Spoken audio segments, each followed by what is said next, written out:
So guys, as a new trader हमें बहुत सारे कंफ्यूजन हो सकते हैं। बहुत सारी चीजों को देखकर हमें समझ में नहीं आता है कि यार क्या सीखें, कौन सी चीजों को उठाएं, कौन सा ट्रेड लें, कौन सा स्टॉक उठाएं। और मैंने ये चीज पर्सनली भी जो है हैंडल की है जब मैं शुरुआत किया था अपनी ट्रेडिंग जर्नी का। और मैं बहुत जगह दिखता था, मैं जाकर के डिफरेंट वीडियोस देखूं, डिफरेंट बुक्स पढूं, और उसके वजह से काफी ज्यादा मेरा जो है टाइम वेस्ट हो गया था। इससे बेटर है कि मैंने आप लोगों के लिए ये वीडियो बनाने का सोचा है जिसमें प्रॉपर जो बिगिनर ट्रेडर्स के फर्स्ट 3 स्टेप्स होते हैं उसको मैं समझा दूं। So hey guys and options trading. So guys, एक बिगिनर ट्रेडर को क्या करना चाहिए, क्या रोड मैप है, क्या ब्लूप्रिंट है, कौन से स्टेप्स हैं ऐसे जो फॉलो करने चाहिए जिससे एक बिगिनर ट्रेडर अपने एडवांस ट्रेडर की जर्नी में थोड़ा सा आगे बढ़ सकता है। सो 3 स्टेप्स ऐसे हैं भाई जिसको अगर आप क्लियरली समझ जाओगे, चीजों को सीख लोगे, तो आपको कोई भी प्रॉब्लम नहीं होने वाली है। सो गाइस, सबसे पहला जो स्टेप है वो है आप मार्केट के बेसिक्स को क्लियर कीजिए। बेसिक्स में क्या आता है, इक्विटी के बारे में समझिए, वॉल्यूम के बारे में समझिए, सपोर्ट रेजिस्टेंस के बारे में समझिए, प्राइस एक्शन ट्रेडिंग के बारे में समझिए। और जो सबसे ज्यादा इंपॉर्टेंट पार्ट है जिसमें लोग गलती कर देते हैं और उसके बारे में कभी सीखते ही नहीं है, जो भाई मैंने पर्सनली भी की थी, वो है कि मैं कैंडल स्टिक पैटर्न और चार्ट पैटर्न्स को समझता नहीं हूँ। आप इस चीज को समझिए, जो है मार्केट के अंदर हमें प्रॉपर जो मार्केट का बिहेवियर पता चलता है वो कैंडल्स के वजह से पता चलता है। कैंडल ही हमें बताती है कि मार्केट में कितनी पावर है, क्या मार्केट में अभी बिल्कुल भी वॉल्यूम नहीं है, मार्केट के अंदर हमें प्रॉपर ट्रेड मिलेगा या फिर नहीं, ये सब कुछ हमें कैंडल बताती है। और मोस्टली लोग गलती यही कर रहे हैं कि डायरेक्टली जाते हैं स्ट्रेटेजी के ऊपर। अरे भाई, स्ट्रेटेजी के ऊपर क्यों जा रहे हो जब आपको मार्केट के पैटर्न्स के बारे में ही नहीं पता है। सो आप इन बेसिक चीजों को क्लियर करो, पैटर्न्स को, और साथ में ही आप अपने कैंडलस्टिक जो चार्ट पैटर्न्स होते हैं उसको भी सबसे पहले सीखना शुरू करो। दूसरा जो पॉइंट है वो ये है कि आप अपने लिए खुद की एक स्ट्रेटेजी बिल्डअप कीजिए या फिर किसी और की स्ट्रेटेजी को पकड़ के उसे ट्राई कीजिए। आपको स्ट्रेटेजी सबसे ज्यादा हेल्प करेगी अपने ट्रेड को एक्टिवली मार्केट में परचेस करने की और फिर सेल करने की। आपके पास अगर स्ट्रेटेजी नहीं है तो आपकी स्ट्रेटेजी बिल्ड कर सकते हैं, और अगर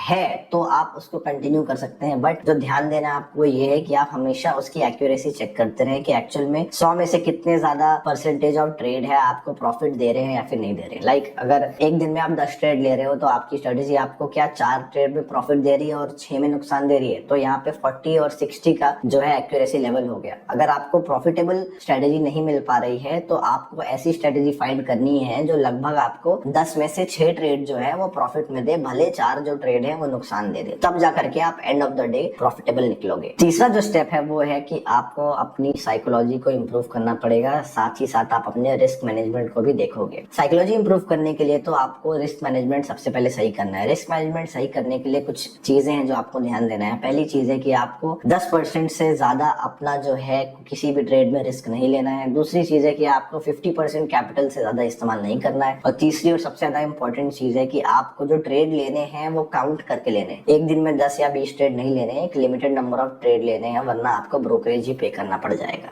सो गाइस, इन 3 स्टेप्स को आप फॉलो करके बिल्कुल 0 लेवल से ट्रेडिंग स्टार्ट कर सकते हैं, और मैंने भी पर्सनली ये 3 स्टेप्स ही लिए थे। अब हम मिलते हैं नेक्स्ट वीडियो में। सीखो, आगे बढ़ो।